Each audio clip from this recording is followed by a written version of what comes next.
Okay, everybody, my name is Gerard, and recently I dug out my old 1978 X-Wing that I got as a kid. Must have been about 6 or 7 years old, and of course it was looking pretty much worse for wear, as most of these things are after so many years. So it had the typical kind of, discoloration, some yellow parts.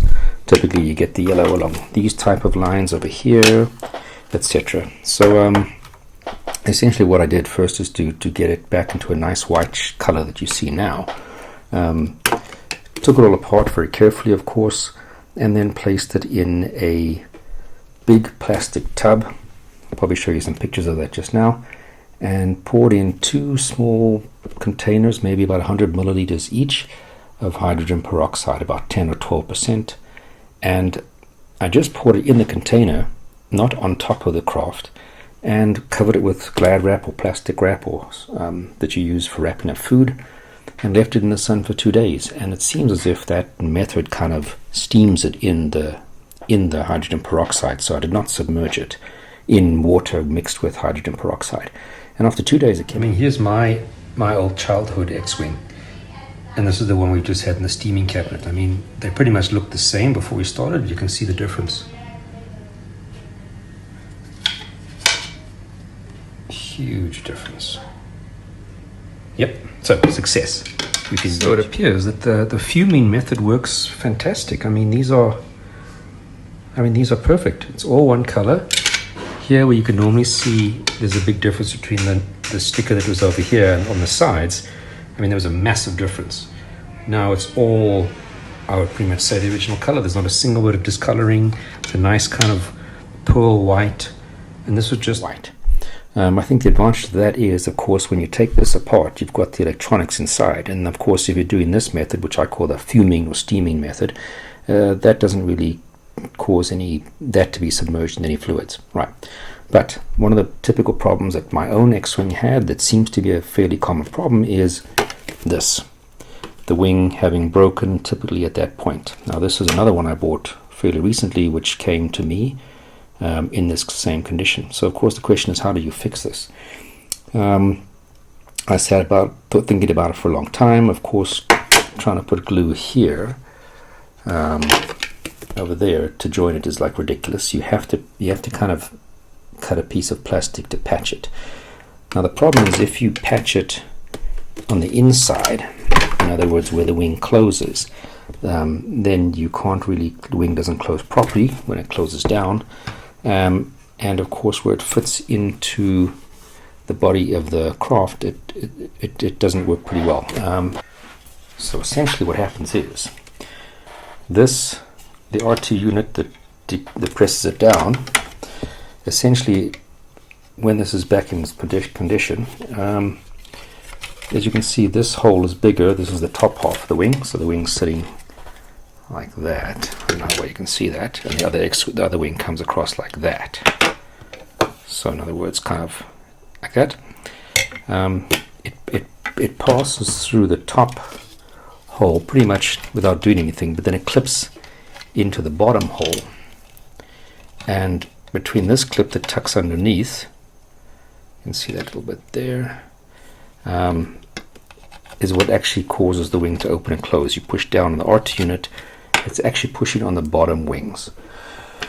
So if you've got something in between the wings, this clip doesn't fit properly. It ends up sitting at a skew angle, so that's not really great.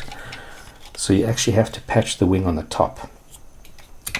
And then the problem is, over here there's not enough space. So essentially I made a patch like this, where you can see it, from a piece of just nice, fairly about a millimeter and a half thick plastic, which kind of fits over there, as you can see, like that.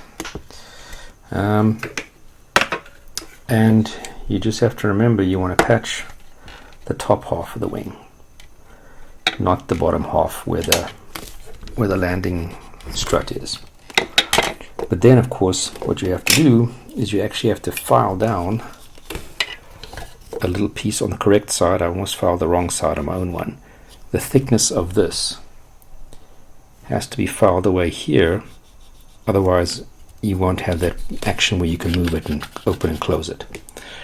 And that's exactly what I did with this particular one.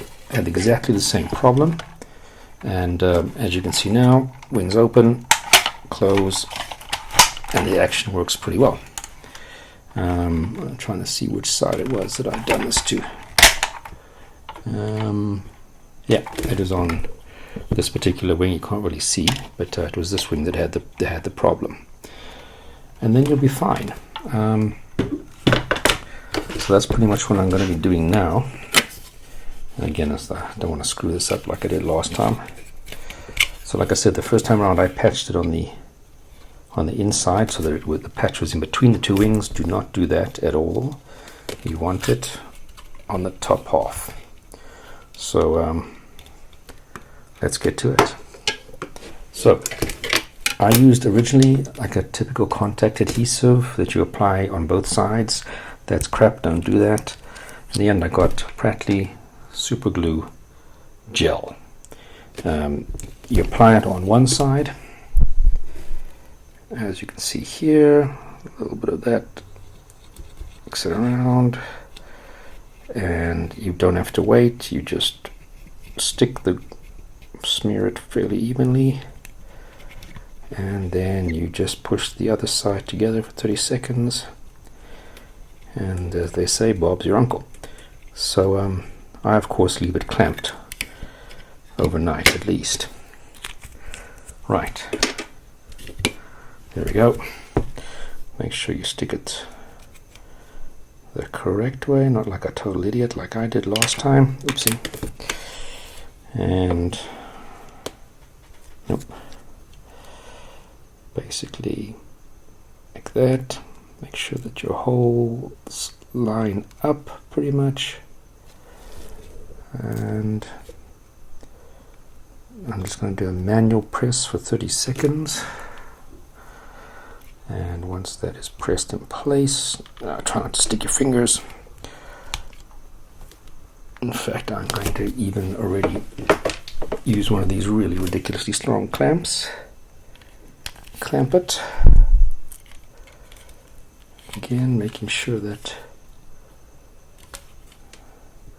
you of course can always file these a little bit out, but it's best to try and do that as much as possible before you put it on, because you really don't want to be messing around with it unnecessarily. And then the other clamp. And then tomorrow I shall join the other side, the dark side, and I should have a functional wing. Yeah. By tomorrow again, and then I'll show you how I put it all together. Cool. One step towards another X-Wing. Okay, cheerio. So this is the next day. We had it with our Pratley super glue gel, and it is really nicely stuck. It is very nicely done. So now this is the patch. Like I said, I made it out of some material from an old Wi-Fi router, so it's quite a nice sturdy plastic. Stuck it on there, and now we are going to glue this, and of course, and then put it back into its vice clamp, and I'll show you tomorrow when it's ready. Hey, welcome back everybody. It's now been a day or so. I had this for a day in the clamps. As you can see, although it's quite a few orange dots from when I was marking it previously, very sturdy. You know, that patch is not going to go anywhere soon. So what I'm probably going to do is, you can see maybe a little bit that it sticks out. Might just file that down gently with the file. Same over here in case it impedes any kind of movement. So now you've got your repaired wing. So when you put it together, so sorry, confusing myself, always seem to do that. Okay, so put the pin through just for illustration purposes. Yeah, okay, not illustrating, not that I'm not very smart. It closes fine, there's no blocking of the movement, and as I said, essentially what happens is the R2 unit, as you can see, has got the clamps. The bottom of it is like a bit of a J-shaped thing, and then you've got these two bits that stick out, and this is what actually really lifts the wing up when R2 is released, and these bits is what's pushing the wing down, and that's all pushing pressure on the bottom half. So you'll see, if you look here, let's look at this one, the bottom half of the wing has a smaller hole than top half, so this blue part here really just passes through the top part of that. There's no real pressure on the top part of the wing, it's all pressure on the bottom part. Now the reason why the top wing probably breaks is because of this bigger hole at the top. There's less plastic that acts as a support, so that's probably why they tend to break there, and then of course there probably kids pressing down on them. So now, like I said, when we put this together finally, if we were to put this back in place so that these clips are through at the bottom, because of the extra thickness here, as you can see compared to that side, the R2 unit then sits at a skew angle and then doesn't want to work. You can't really push down, etc. So now, to compensate for that extra thickness on the correct side, make sure you don't screw it up like I did, you need to really just cut away the same equivalent thickness, or actually file it away. It's very easy to file with the same thickness that you've made the plastic strut. And once you've done that, then it works perfectly. It's really easy, strong, quick patch. Only sadness is you've got to file a little bit away of the X-wing, but there's really no other way to fix this that I can think of. So when you do it properly, you end up with this, which is exactly what I did to this one, which is my own original one from a kid, when I was a kid in 1978, and it works perfectly. It's got the exact same patch I've just described, and works. Release. You can barely see the patch. I don't know if you can catch it there. Tiny little piece of it sticks out in between there. You can barely see it, so you don't have to do anything to the body. You just, only place you do that little bit of filing is going to be on the side that the patch is on this R2 console unit, and there you go. Then you have a wonderful functioning X-wing. I mean, it's an antique, so I wouldn't play with it, but you know, there's no pressure on the top wing, so opening and closing it like this really isn't going to do much to affect that patch. Okay, hope this helps. Enjoy. Okay, so there you see I've, with the blue pen or marker, I've marked pretty much just by kind of a guesstimate the thickness of that plastic over there is what I have, hopefully, and this is what I did with my other one, marked it over there so that there is that compensation for the extra thickness on the top of the wing. And what I'm really using is just a Leatherman. I have two Leatherman. I've used them both. One is a rough side, one is a smooth side, and then it has quite a nice little rougher side edge for getting into those little tough parts. And you just file it away, and I'll show you once it's in place. So we've got the final product.